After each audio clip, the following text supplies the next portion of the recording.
Cut the dang music. What's up, everybody? It's your boy Ryan. Hope you're having a great weekend so far. I know I am. I have to show you a picture real quick. It's a funny one. Now look, it basically describes, look at that. Look at how silly that dude is. The current specials right now are coaching is 30% off. The code for that is 30 now. Digital products, 20% off. Code for that is 20 now. I'll leave that on the screen if I can fashion it into like a tiny banner or something. Look at that. I'm just being silly today. Hope you guys are great. I hope you're having a great weekend so far. I hope you're somewhat ready for nicer weather. I know all of us in the Northeast or like Midwest and stuff like are ready for nicer weather, but it's coming. And I've scheduled a vacation in March, late March, so that, and to Florida, so that me and Jill, my girlfriend, were going to go to Florida and then come back, and it'll be April, right? And Pittsburgh Aprils are chilly and rainy and then sometimes warm, but like it's like in April you're on third base for the spring and summer, and I just can't fucking wait. I can't wait, brother. All right, before we get to questions, let's talk about dialing out on TRT. Look, this is a phenomenon that happens a lot with people. You'll often hear, if you see enough people or talk to enough people, that, hey, I started this protocol. I was in the zone. Erections were great. Libido was great. The whole sexual system was functioning great. And then I fell out. Then suddenly it was harder to get erections and my libido went south, and like, what the hell happened? I see this from a coaching perspective a lot. What else was I going to say about that? Yeah, this happens all the time. I mean, some people will go through the rigmarole of the 2-year dial-in process, which, by the way, is a purgatory of never dialing in. And they'll hit these windows where everything's good. Oh, they switch to prop. They're doing 25 milligrams a day. They have some cypionate left over, but the cypionate's rapidly leaving the system. They're aromatizing less. That's dropping. They're getting a DHT surge, and they're dialed in. Crazy erections for 2 or 3 days. What happened there? Someone switches their protocol, changes their dose. Sexual function comes back. What happened there? But then it goes away 4 days later or a week later. What happened there? This happens all of the time. And the reason that this happens, so that everybody's clear on, how to dial in moving forward and stay dialed in. That's the trick. Dialing in is pretty easy. Is most of us need to be in a tight window of hormones. We get out of that tight window, out of the homeostatic balance in DHT and estradiol mainly, and the microenvironment in the testicles of hormones, you have sexual dysfunction. Okay? That's what makes TRT so hard. Just go to reddit.com/r/testosterone for a sec, right? If you would. Or whenever. And just go read around. It is littered with people with problems. Just search erections in there. Search libido. You're going to find all kinds of problems. It is because we need to be in a narrow window with everything. Everything. And things can change on your TRT protocol. Like, you could be rocking a protocol that is working, and suddenly, for whatever reason, the E2 goes a little higher than it should, right? Then your erections start getting soft. You're like, what the fuck's going on? I was fine on this. Then your erections start getting soft, right? Estradiol crept up for some reason. Maybe you didn't give enough time. Maybe in the 6 to 8 week cycle in cypionate, you were fine at 4 weeks. But that dose, as it continued to get steady state, actually ended up in a steadier state estrogen that was higher than at 4 weeks, because it's still building up. This happens all the time, guys. You've got to find through the bloods. Let the bloods inform. If you're ever in a window when you're trying to dial in and things are like suddenly great, holy fuck, run to Quest.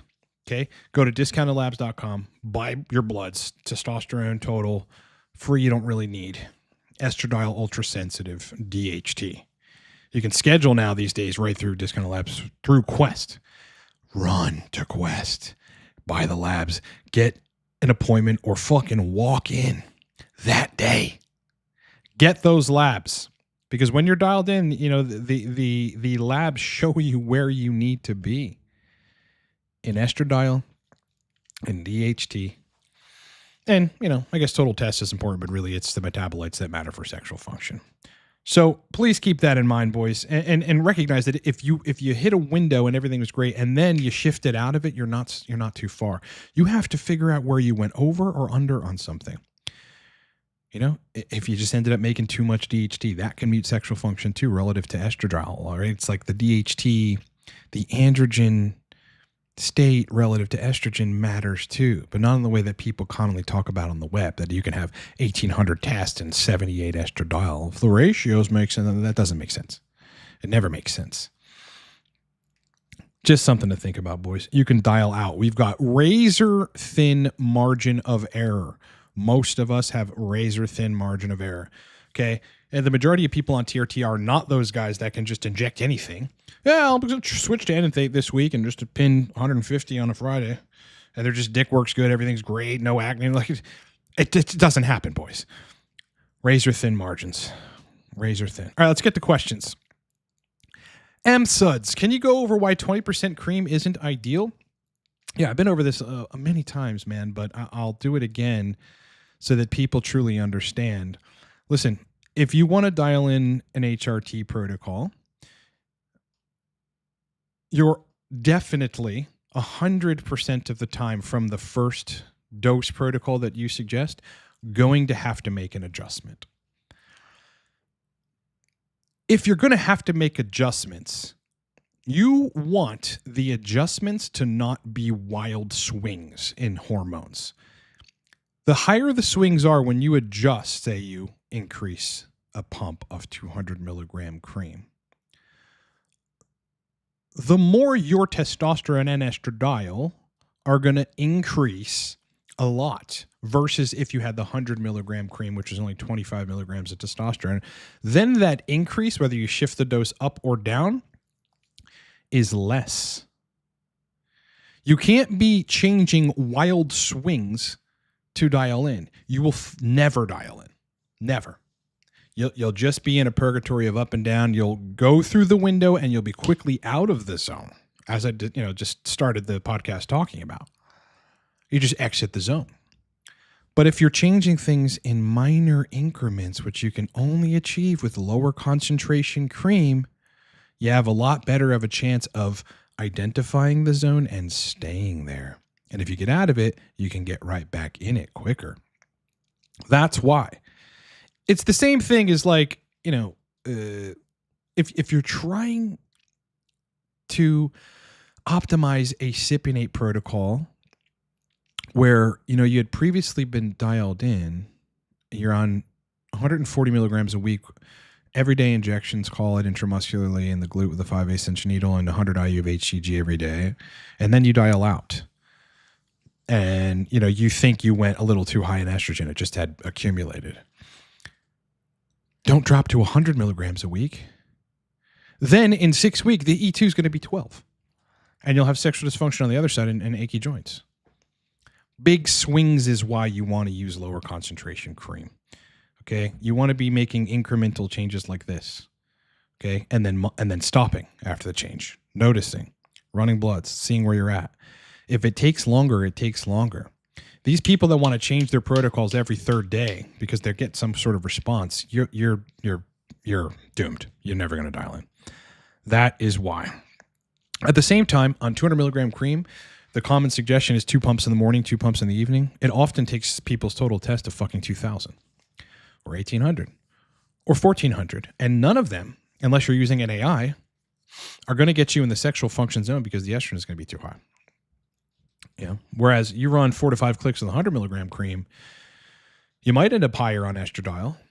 You might be perfectly in the zone. Usually you are. But if you're higher, you can just reduce it to 4 clicks. Then down to 3 clicks, right? You shouldn't have to go lower than that. Smaller incremental changes, that's why. Let me fix that doc. I've swapped to 3 clicks in the morning of cream and has massively helped my sleep issues. Thank you for that, brother. I've also been toying with just 100 IU to 200 IU of HCG in the morning. Maybe so you were doing higher than that? Or maybe like 2 and 1? Yeah. I mean, that's another reason that like injecting or applying testosterone at night when we know it is going to surge energy and it's going to make you make more dopamine and increase tyrosine hydroxylase expression, which, converts your precursor into usable dopamine. Well, it's not a good idea to be putting the shit on at nighttime. Every single one of the TRT protocols that I manage in Real Men right now are in the morning, and they always have been. That's just the best time. You peak in the morning naturally. You want to try to mimic your natural state as much as you can. That's via the estradiol. And again, HCG is a somewhat of a variable, and it can cause issues independent of the hormones it's creating. It's possible if the dose is too high. 10 milligrams a day gives you some decent support there. I don't really think that's, like under in DHEA. So I think you'll be fine with that. I just like to stick with 20 unless you're over aromatizing on 20. That's entirely possible, but that's usually a safe dose. The 20 milligram dose is just a safe dose. Sorry, my mic is blocking my ability to see the questions over here. Audacity 4404. If TRT feels dialed in, but hair shedding increases and shaving your head isn't an option, how would you handle while keeping hormones stable? What steps or products would you use or avoid? So you're dialed in, sexual function's great, but hair shedding is increasing. Well, what it simply means, I'll tell you what happened to me on cream. This last go round on 5 clicks, 100 milligram cream, strictly on the scrotum, 366 IU-HCG. It was the only way to actually balance out that excessive DHT. Is I started losing hair. It finally actually happened, like Proviron style. Proviron has always caused me to lose hair. But it definitely started. And I was noticing it. So, I flipped from 3 on the forearm, 2 on the scrotum. And then interchangeably, it's like those ratios change. You could do 3 and 2. And then eventually that estrogen is going to creep up because it's less DHT. So you got to keep an eye on it, Then back to 2 and 3, 2 on the forearm, 3 on the scrotum, right? You've got to keep your numbers in that tight range. So in this case, all that happened is DHT got a little too high. So I don't know if it's cream, try applying, just one pump on the forearm and the rest on the scrotum. And then you'll lessen the DHT and that should abate. And that's essentially what happened to me. My hair was still very healthy, but it was diffuse thinning and coming out, and I noticed spots as I looked at my head, like when my head was down like this. But, since making the change to just a little more on the rest of the body and then still some on the scrotum, that resolved itself, and my hair is nice and thick and healthy again. If it's Cypionate, the only thing you can really do there is lower the dose for a little bit, reduce the DHT slightly. I would not use anything that blocks DHT, right? Because that has systemic long-term consequences that are not good and are going to cause you a lot of pain. Pregnenolone deficiency from head injury on TRT and Masteron protocol. My lower preg symptoms reoccur, increased preg dose, and I'm normal again. Did Masteron suppress more of my neurosteroids? Not that I know of. I don't know that it's capable of doing that. I think that you need to test your pregnenolone and see if, it's being modified by Masteron, You also have to identify, are the symptoms that you're experiencing low pregnenolone symptoms? What are low pregnenolone symptoms? As far as I'm concerned, there are no symptoms associated with low pregnenolone in men, just like there are no disease states associated with low prolactin in men, except for better refractory period. You need to be sure on what you're talking about here, brother. Megatron Nemo. Went to 12 milligrams of sip a day and feeling a lot better. Not 100% yet, though, but it's only been 1 month. Should I let things ride a few more weeks before making any adjustments on labs? Yeah, definitely let it ride. What would happen is if you were on higher doses, the estrogen is dropping and things are getting better. Sexual function is improving. After a month, you're not quite at steady state if you're doing Cypionate. That's going to take some time for it to get back to get to, where the numbers are essentially just going to be the same. So I would keep monitoring it and continue getting bloods, get them in another 2 weeks and see where things are at. 12 milligrams a day is 84 milligrams a week. And that is likely going to, I suppose it depends, right? Some people you'll be fine, but most folks, you're going to end up too low on everything eventually. So at that point, you increase it back to 14 milligrams. You ride that little window where things aren't great. You get right back in the zone. You enjoy that zone for as long as it lasts. If you end up going over an estradiol, you drop it back down to 12. I've described this before, this phenomenon of for some folks, TRT is a little bit of a dance and set it and forget it doesn't work. Right. You've got to modify things every 4 weeks, but only slightly. That's cool. If you dial in that way, great. You've got your hand on the lever of every hormone, and you can make those small tune adjustments and get things working the way they're supposed to work. How do you plan ahead for international travel? That's a good question. If you're on TRT, prescribed items might be hard to replace abroad. What's your strategy? Well, prescribed items you can bring. They're prescription medication, so bring them abroad. The only issue you'll have is if you have UGL HCG, and a lot of us do because it's a lot cheaper. I do that. So I'm going to be running into that problem in the end of March because I'm going to Southwest Florida. And so I'm going to have to ship unconstituted HCG to my hotel room that we booked. And when I get there, I'm going to bring Reconst with me. I'm just going to Reconst it at the hotel and put it in the fridge. So that's the only problem you run into really is if you don't have prescription HCG. And a lot of us don't because we're using UGL, because at the clinics, the Pregnal for a 10,000 IU vial is $260. I don't care how wealthy you are. That's stupid. You go UGL, you're getting 10 vials, 5,000 IU vials, $150. That's in Sourceless, by the way. By the way, your purchase of Sourceless will save you money the first time. You'll get your money back the first time you buy HCG. Not to mention every other product. Otherwise, I mean, I'm prescribed the cream. Like it's Florida, like they'll be fine. International travel, it's a prescription. You should be able to bring it. Nib, if you're already on 100 milligram per milliliter 4-clicks cream protocol, is there ever any need to supplement with extra DHT? Not usually. Unless you are a post-finasteride syndrome person, not usually. Yeah, because there'd be no biological reason for you to have a scrotal 5-alpha reductase deficiency. So not really, on cream protocols, you got to be real careful if you're putting it all in the scrotum to not use things like Proviron unless it works for you. Because first of all, you're going to accelerate the hair loss a lot. And then secondly, again, as I've alluded to, there is such a thing as too much DHT relative to estradiol. And you'll have good erections, but your libido is going to be pretty muted. You need the estrogen to modulate libido insofar as like it being in not too low, right? Too high, you get accordion dick. Too low, you lose your libido. You start losing your libido and your sensation. So no, I don't really think that it's just redundant because there's so much DHT. Dude, I got guys on 5 clicks of 100 milligram cream on trough at 300 DHT.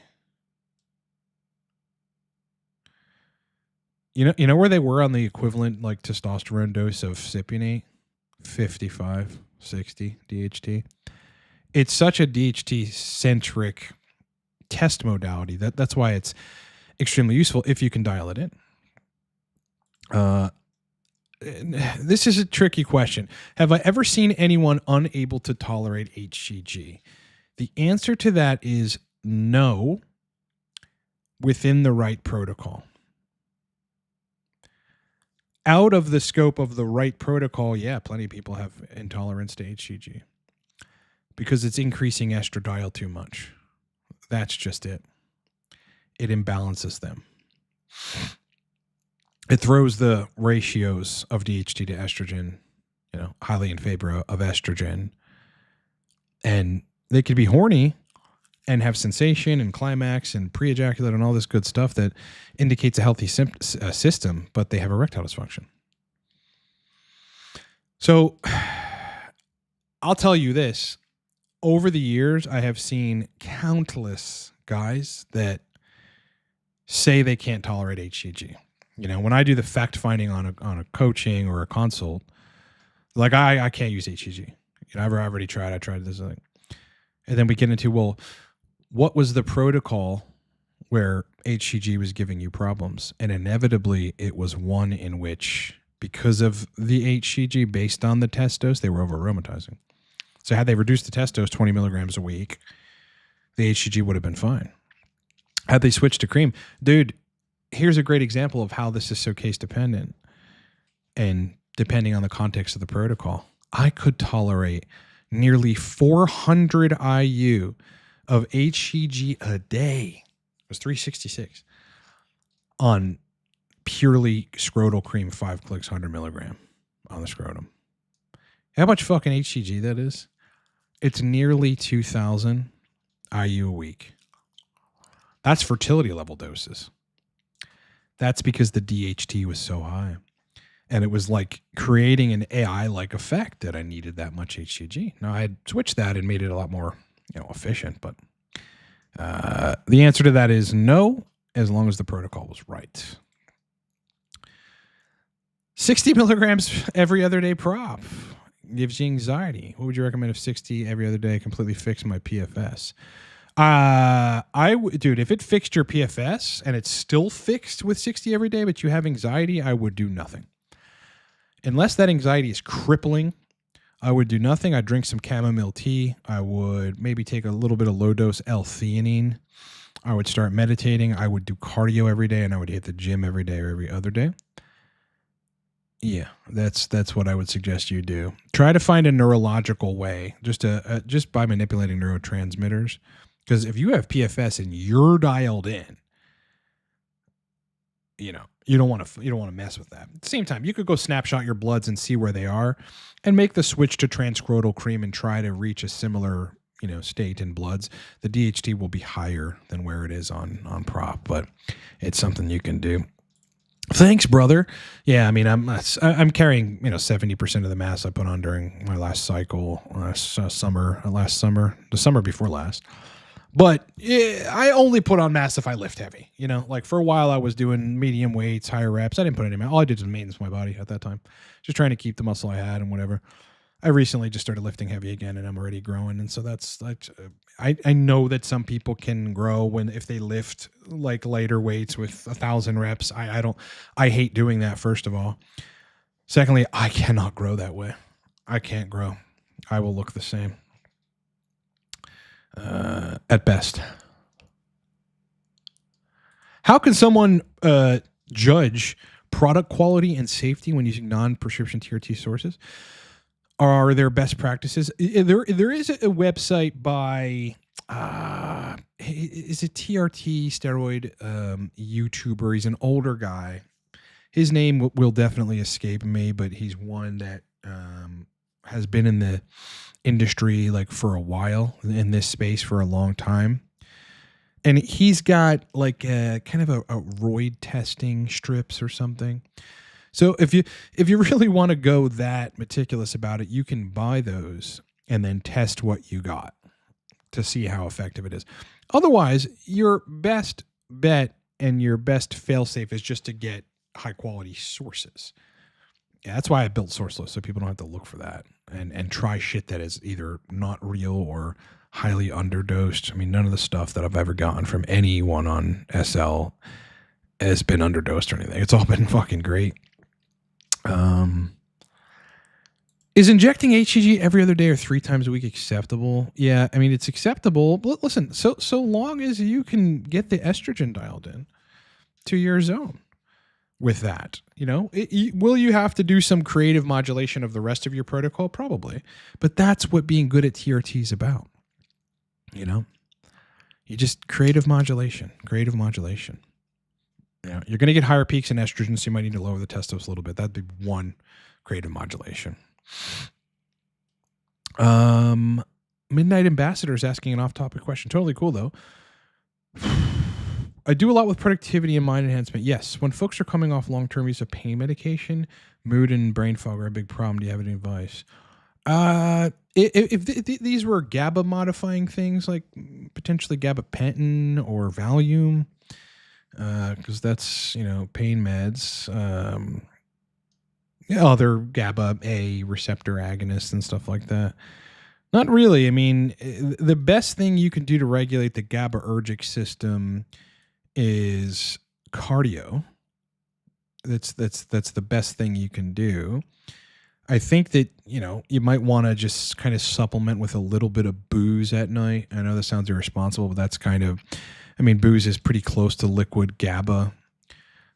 Not to the point where you feel it at all in the morning, but to the point where it alleviates some of those issues. That would be, you're looking at like 2 to 3 beers or something of 5% beers a night, or like, 2 beers, 2 of like a 8 or 9% beer. Yeah. There are some nootropics like Picamilon, Picamilon, something to this effect, which you can find on nootropicssource.com.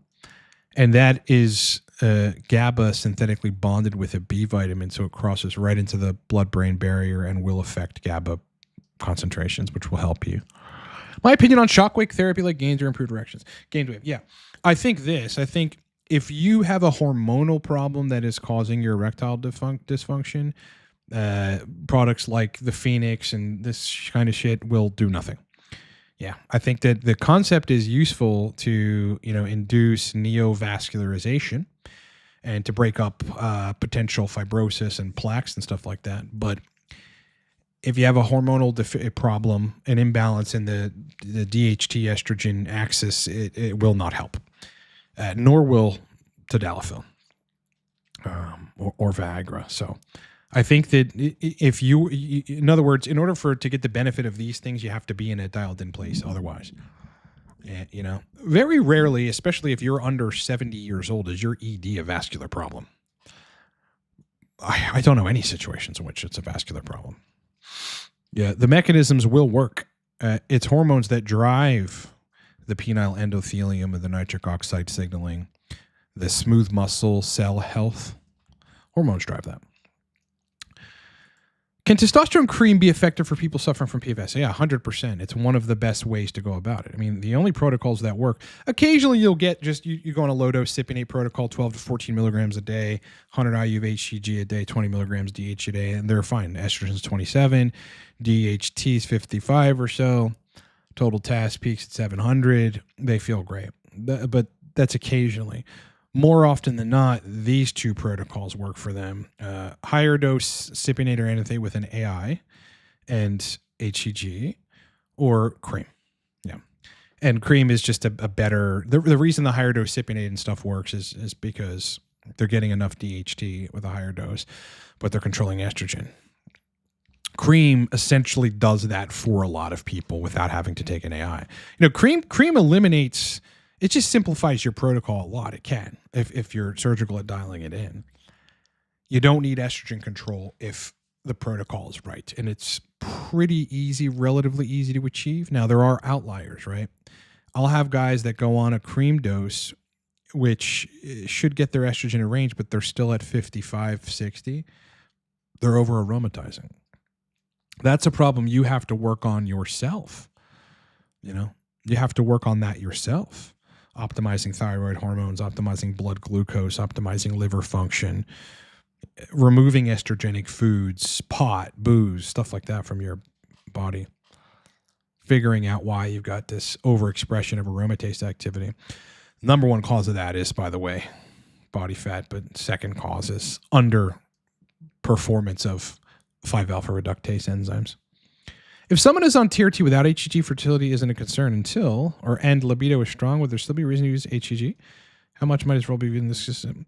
If you're not using it and everything is fine, including erection quality, then it's likely that the minute amount of gonadotropins that we're all making on TRT, which is like, point whatever percent, is somehow sufficient for you.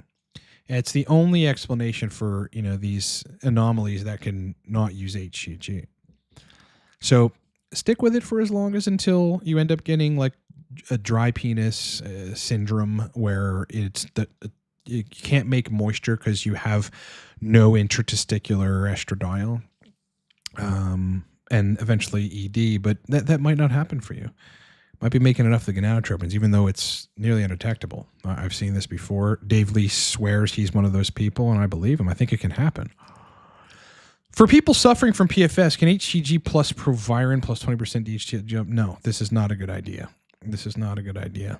I know a lot of you folks, for some reason, want to try. I guess you're just getting ideas and thinking maybe this could work. You need to be on test. You need to be on test. Again, high dose long ester with an AI and HCG, or cream with HCG, and you'll have to dial in from there. Yeah, this can work. It's not that this can't work, but it is an inefficient way to go about something that you can go about a lot more efficiently. If I'm not being super talking in circles there. Yeah, you wouldn't want to do it that way. You just want to have TRT itself, like testosterone, is a staple, has to be a staple in PFS. It's just the bottom line. You know, you're going to see all kinds of people trying wacky shit or things that are unorthodox like this, reporting symptom improvement in the forums, but no one follows up with those people. People think, oh, they're cured. Meanwhile, it was just like Joe Nash 72 from Louisiana who posted that, and no one ever heard from him again. I bet you Joe Nash is still suffering with PFS, right? Because it's not sustainable, and it doesn't even make sense. What symptoms specifically did you experience in the past that made you realize you needed to take 20 milligrams DHA? None. No symptoms. I just perform. My erection quality is a little more rigid with it. And I end up, it's just my body, because not everybody's body is the same, but I end up making slightly more DHT with DHEA in my protocol. And I am a DHT bloodhound, brother. I need all the DHT I can get. I love it. Too much is too much, and I'll lose hair. But for me, like, this is the case for most folks, right? But I can tell you that for me, definitely, my body loves DHT, and it can't be in a non-DHT dominant state, largely.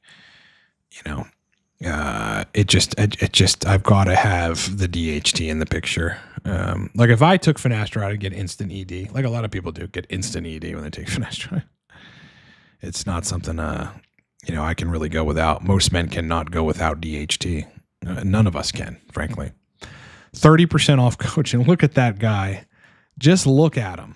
All right. If that doesn't make you want to book, I don't know what is going to make you want to book. That's the code. 20% off Mastering Test Cream course, 20% off Source List, 20% off Mastering Testosterone Cypionate.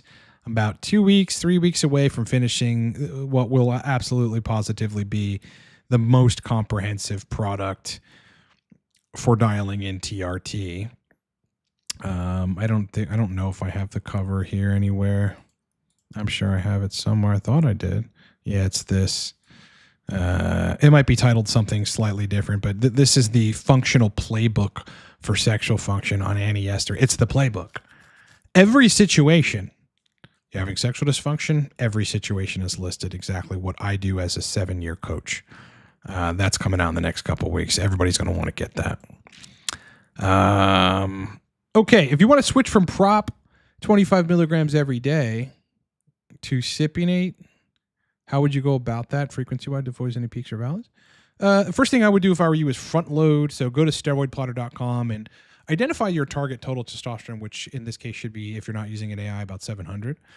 And, you know, see what it will take, you know, front load dose-wise. You're going to have to maybe dose like 100 milligrams every 4th day so you can quickly get to around 700, after which you reduce the dose downward to, it's probably going to be about 15, 16, 17 milligrams a day. Doing daily injections is what's going to keep you around 700 with estrogen in range and high enough DHT, usually. In what scenarios would a guy on prop need to infuse a low dose baseline of a long ester? This is pretty rare. Yeah, it's an inefficient way to go about a hybrid. You know, I mean, the only thing that would make sense there is if estrogen ends up dropping a little too low, either over time or generally on the trough. So you infuse 40 milligrams, 20 milligrams, 30 milligrams, max 50 milligrams of cypionate once every 7 days is the most surgical way to do cypionate as an add-on to a short-acting testosterone modality. Because that'll just get you right in the zone. And then day 6, you'll start to fall out of the zone. And then day 7, you inject again, you're right in the zone. Yeah. When dialing in DHT on your blood test, the typical range you want to be in, 55 to 90 is what I would say is the best for TRT. Now, look, I have guys dialed in at 200 DHT, but you run the risk of it's basically blocking estrogen at the tissues with too much DHT. So 55 to 90 is a sweet spot within which you're going to have stellar erections, a great libido, sensation, and all that stuff. But you want to have an overage of acne, or you want to have hair loss or anything like that. Again, you want to try to prevent hair loss if you can by keeping the DHT in that tight range. Water break. Oh, man. Good morning, brother. Thoughts on matching TRT dose to body weight? No, bro science, completely. Yeah, that makes zero sense. And it wouldn't have it. Listen, the way you calculate your TRT dose, if you're not using an AI, is where does estrogen go from it? That's just it. That's just it. There is no, like, there are people that are heavy on the heavier side, whether it's muscle mass or body fat, that still need 120 milligrams of test a week, to not over aromatize. They're pushing 170, 200, and they're at 70 estradiol. I've tried multiple cream doses and still get unstable symptoms, high E2, DHT, libido swings, and trough crashes.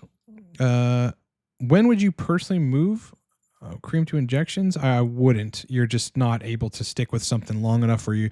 There's something you're missing. Sometimes on cream, that can happen, and you just got to inch it in one direction or the other. Apply more to the forearm if it's too high DHT. If you're getting too high E2, apply more to the scrotum.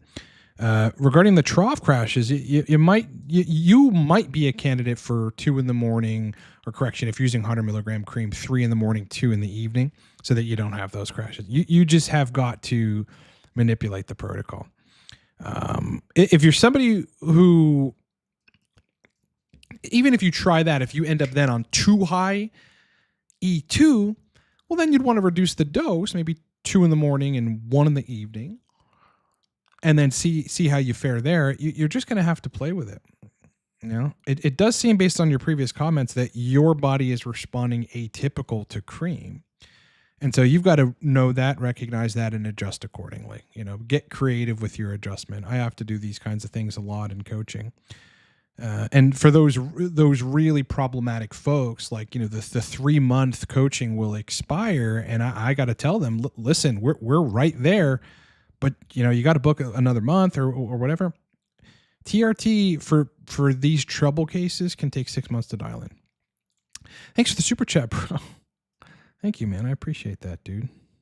I really do, man. My brother. I get the same response on a vaccination. I figure this might help. But doses AM PM. Yeah, I mean, that might be your best bet there. Might be your best bet. Brother, I'm excited for vacation. I hope that those of you that can afford it, and like you can work it into your life schedule, your work schedule, whatever, that you guys take a vacation soon. The winter's such a grueling time. I've been living with it my whole life, mostly in the Northeast, and it's just everything changes. You can't go out and on your front porch and have a beer. Me and Jill, like, that's what we like to do. We like to go outside and be outside, both in the morning and in the evening. And so now it's like we're still going out to pizza, and we're doing things, and we're going downtown in Pittsburgh and stuff when we can. But we're doing a lot less outside stuff, and it's just I'm just so fucking ready to get back to being outside, walking and sweating and the sun. And Pittsburgh's such a booming city. There's just like always people out in the the common areas, the parks, the north side, downtown, where it's like a highly energetic, cool thing in the summer. Eating outside at restaurants, God, that's so cool. Rooftop restaurants. What is it, February 21st? So yeah, I mean, we got like 8 days, 7 days actually. It's February, it ends on the 28th. 7 days until the end of the month, and then it's March. It's like we just got to third base. And then we're gonna sit on third base for a while until mid-April, late April, and then but we're going to Florida end of March. And if you can swing it, do it. Seriously. Do it. Don't worry about the money. If you can swing it, just do it. And go take a trip, man. Everybody needs trips. You know, if you're burnt out, like in business and in life, like I will get burnt out after just grind, and no joy, no like refuge. We can't work all the time. We need to take a break. And when I do that, I always used to do it back in the day, like as a young, scrappy entrepreneur, I would go to the Jersey Shore for like 3 or 4 days. It would reset me. I'd come back and I'd be like, all right, let's fucking kill it again. Do you usually take DHA split? No, it's 20 milligrams in the morning. No splitting for this guy. Brother. Those of you that might have just jumped on, 30% off coaching right now. That's 3 and 6 month coaching. Digital products, source list, mastering test cream, mastering test Cypionate, 20% off. Those are the codes. And look at that guy. If that guy doesn't want to make you come on board, nothing will, bro.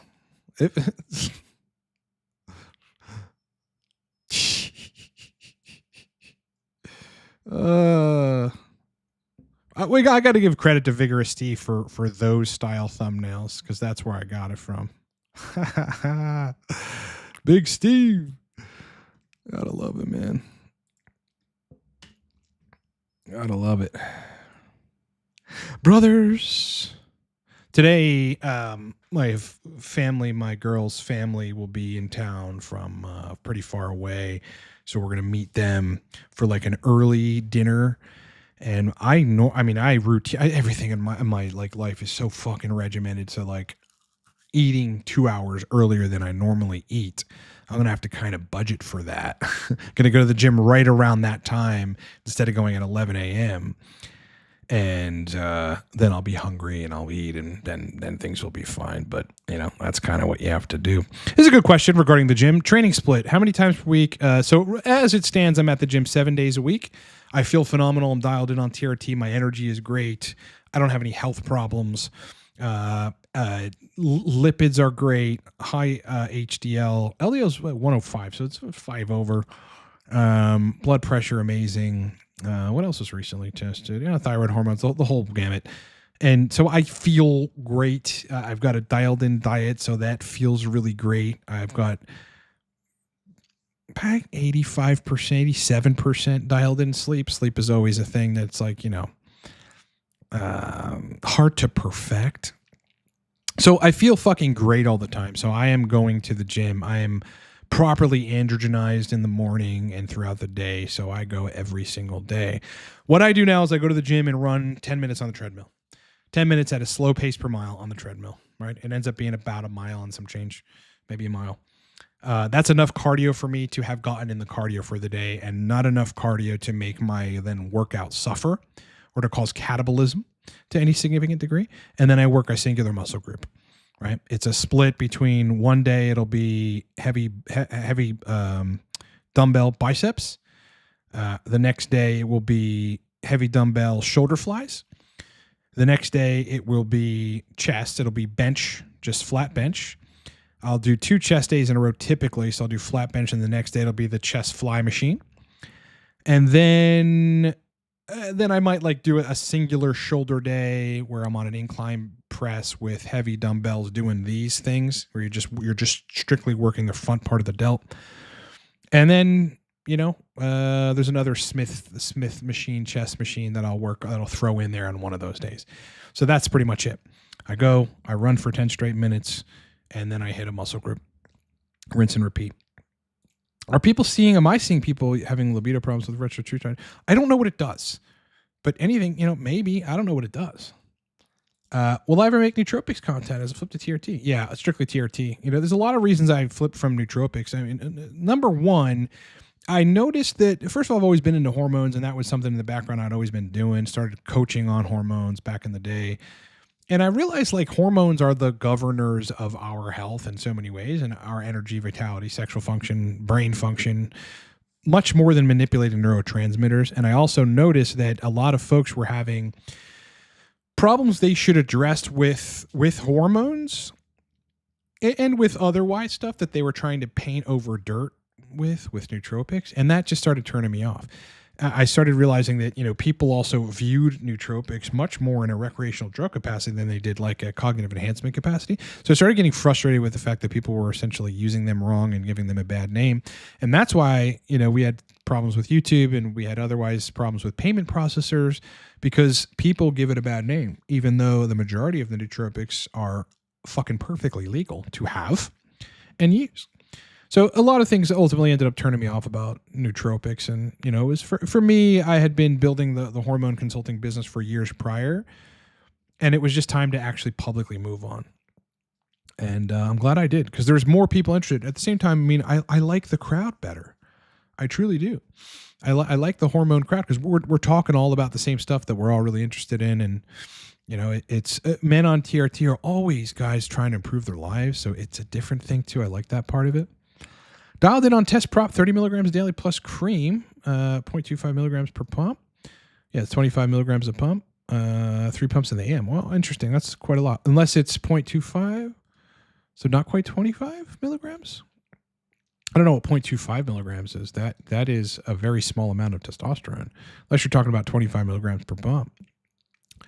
Tired of daily inject, was thinking of switching to 200 milligrams Testy every 5 days plus cream and HCG. Now that's going to throw you off. If you do that, you're going to have to rework your whole protocol, and you might over aromatize. So might consider, using an AI at that point, but I wouldn't just willy nilly change that. If you're dialed in right now, leave it.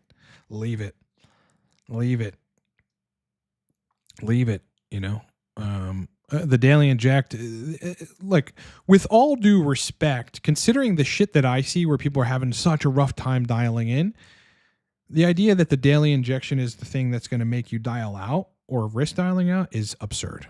With all due respect, stay where you are, bro. That's what I would suggest you do.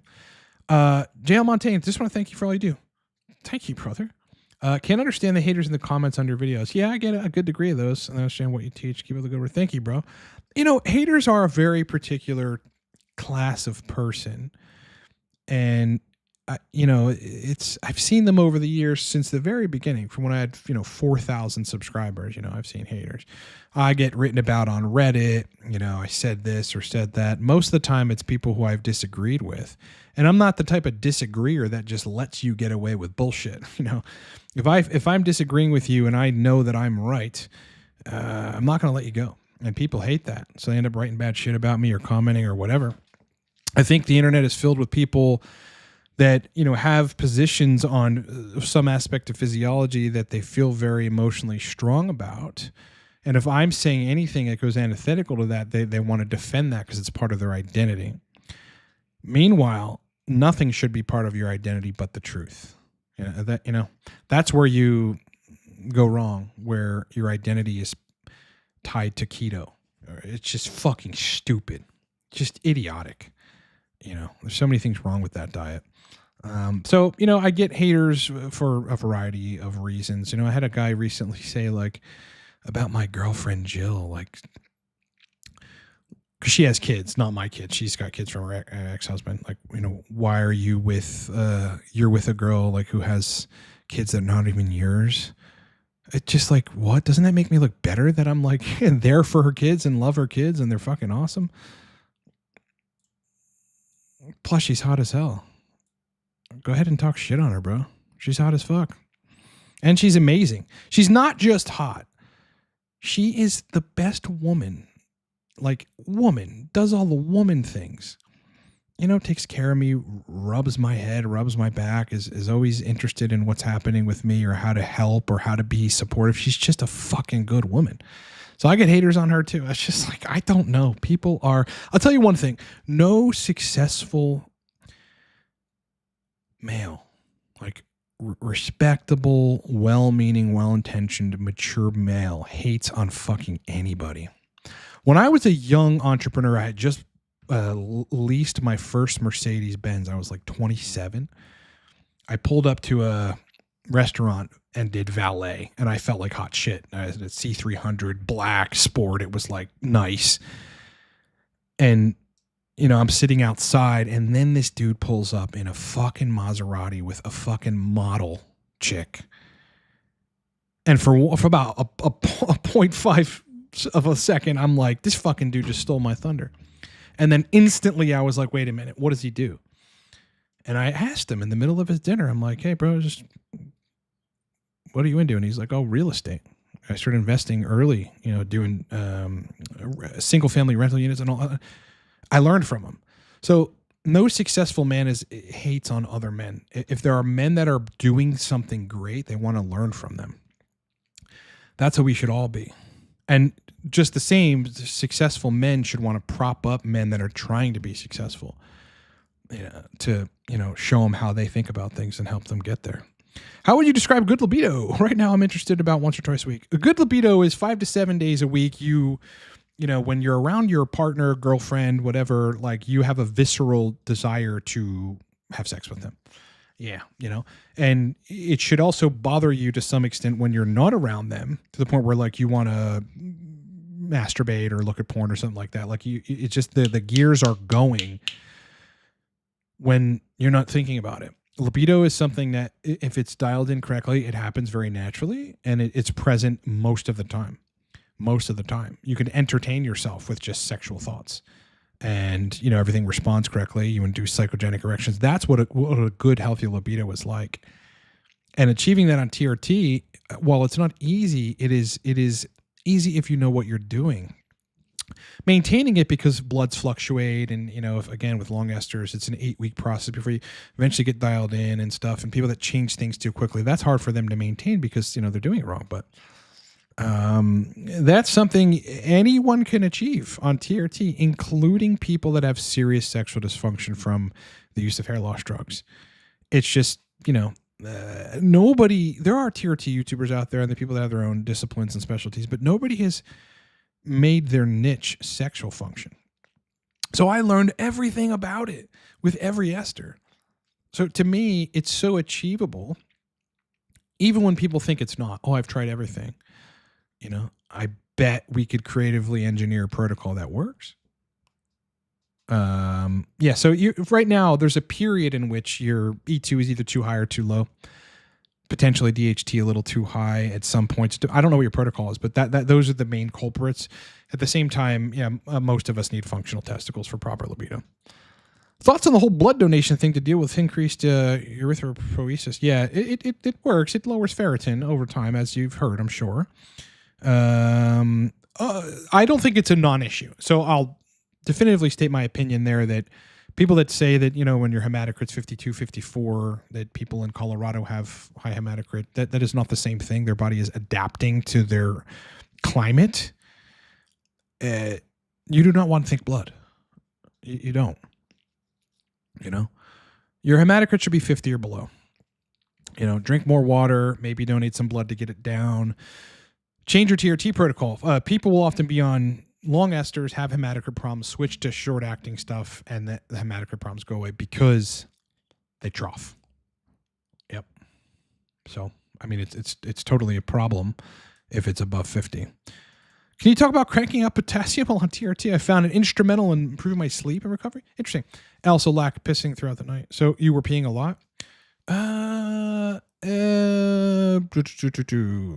far as I know, potassium has somewhat of a diuretic property to it, but I don't know. It might be interacting with antidiuretic hormone or sodium in a positive way for you. If you found that it's helping you, that's good. We need some of it. Generally, the blood, our bodies regulate our blood pretty well. So you're not going to have major deviations in serum potassium, depending, if you're taking it or not taking it. But I don't think that it has any interplay with TRT. Like testosterone replacement therapy is not diluting your potassium to any extent. Yeah. Not unless theoretically estrogen is far too high and you're retaining too much sodium. But again, the body keeps those things in tight ranges if you're healthy. If you got disorders, pituitary disorders mainly, salt water balance and electrolytes can get fucked up. If you go on weird diets like keto, your electrolytes are going to get fucked up. That's 100% going to happen. We spoke about high doses of zinc. Yes, we did. I remember I think you had to run a 50 milligram dose. Things were improved, but I think I told you to hang tight and see what that happens. Could that have been what was causing joint pain? Yeah, you'll get that condition with zinc because it is an aromatase inhibitor. Climax sensation were better on high dose zinc. You mean? Yeah. It basically just means that you need to be, lower in estrogen, but AIs or things like AIs like zinc, they don't actually just evenly lower the estrogen to the point where basically what happens is you could get underages at some tissues while the serum says it's okay. That's because blocking aromatase, where it's at the joint tissue, converting androgens to estradiol, is different than having the same level of estradiol if you had got it there naturally. That's the problem with AIs.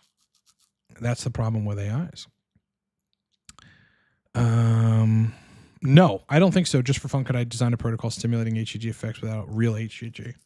How effective would it be compared to HCG? Not, yeah. I mean, gonadorelin, kisspeptin, these things are not close. Kisspeptin needs a lot more evolution, a different chemical structure for it to last longer and be better. There is none. Yeah, I mean, there's what's that stuff called? Phytosia agrestis that increases luteinizing hormone and stuff, but it's just not that effective. I think these things are cool. A brain drive neurotrophic factor is something I increased a lot of as a younger guy, and I don't know. I mean, maybe my genes, maybe my health, maybe my protocol, maybe my sleep, maybe my diet, but I took a lot of nootropics. I'm going on 42 in less than a month, and my brain works like I'm 20.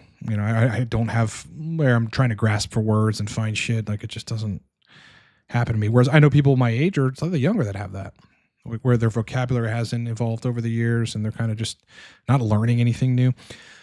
Another thing to keep your brain functional is learning. You got to constantly learn and do things that require you to think. Even if that's gaming. Gaming is going to keep your brain healthy. People like to talk shit on gaming, but gaming keeps you healthy. Yep. Thank you for your comment on what we're doing here, but no more nootropics. It just isn't.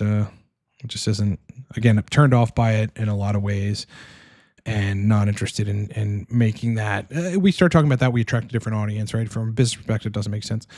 I think I heard you say you recommend VersaBase. It really depends. I mean, I honestly don't think there's that much of a difference. Yeah, I'm using Versa, but whatever. I think it's more about the test, and I don't think that really changes this would assume it changes the pharmacokinetics a lot, the base of the cream. And I don't think that it does. Much respect, brother. Thanks, man. So my protocol, 5 clicks a day of cream, 3 on the forearm, 2 on the scrotum, interchangeably 3 on the scrotum, 2 on the forearm, based on what's happening with the estrogen DHT dynamics. 166 IU HCG a day, 20 milligrams DHA per day, 40 milligrams cypionate once every 7 days. If I were to replace the cypionate with prop, would I inject it in the morning or 3 p.m. in the afternoon? I'd inject it in the morning. Yeah, I'd inject it in the morning, but it would have to be like every other day or every third day, just because the half-life of prop, and a lower dose at once. 10 milligrams every other day, something like that would actually work fine, I think. Just recently added prop. Happy Wolverine. Added 20 milligrams prop every other day, and libido erections kicked in nicely. Great. So what were you on prior? Do you still have a baseline of like cypionate or something? That's great. That's great. It's just what's going to happen. Now, that might not last. You might just got a great ratio temporarily, and then it's going to fall off. Estrogen is going to catch up. So be wary of that. Started having flu-like symptoms that presented mostly on the day of injection. Will that pass? Yeah, 100%. 100%. Yep, that's just androgen-induced flu-like stuff that happens. It happened to me on cycle. It has happened to me on regular doses of TRT in the beginning. You know if anybody can dial in on cream? Thanks, brother. What? Yeah, everybody can dial in on cream. It's just again, as I described, there are some anomalous folks whose peak and trough are too extreme on cream, so they've got to do it twice a day to dial in, and that's not common though. Can you talk about prolactin and cabergoline? I would say that there is no stronger drug than cabergoline to reduce PRL. You can reduce it to 1 to 2 nanograms per deciliter pretty easily if you don't have anything driving high prolactin like a tumor or kratom. And all it's going to do is improve your refractory period. It'll decrease it, so you'll be ready for sex a lot sooner after you climax. typically a little more libido than usual, although it's not crazy. That's largely driven by DHT estradiol. And low prolactin is not a problem. I see people hypothesizing that, we need some degree of prolactin. Yeah, maybe a few nanograms per milliliter. We don't need prolactin like that. I mean, we're not women. We have some of it.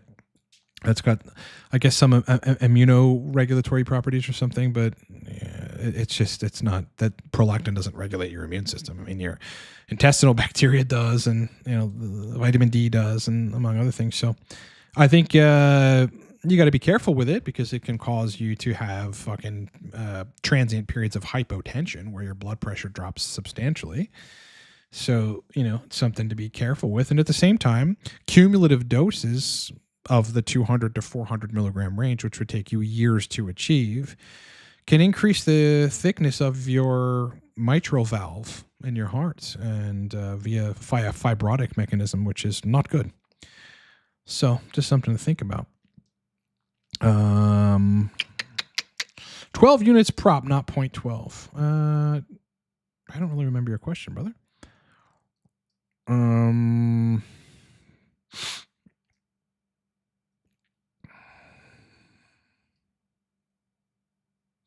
I don't understand the question here. You're assuming DHEA is causing you to have hair loss?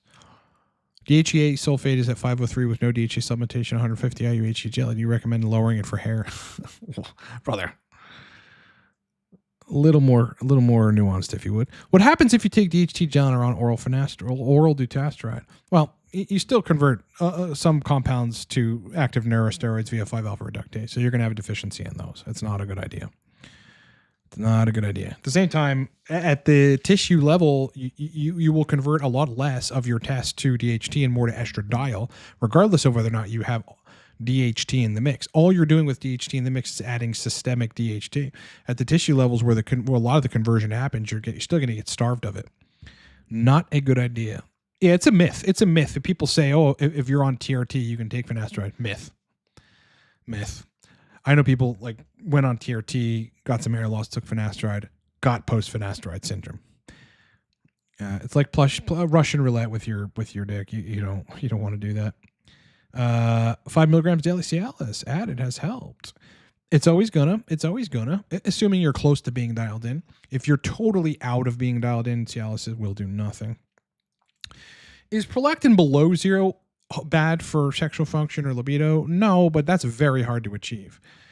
The kind of doses of cabergoline you need to be taking to get that are like 0.25 every other day, which, no endocrinologist for prolactinoma would even suggest unless you have a macroprolactinoma, which is super huge, and you've got 500 nanograms per milliliter prolactin, then maybe, a high dose would be warranted, but no one would even suggest a dose that would take you that low. You couldn't even achieve that. You couldn't achieve it.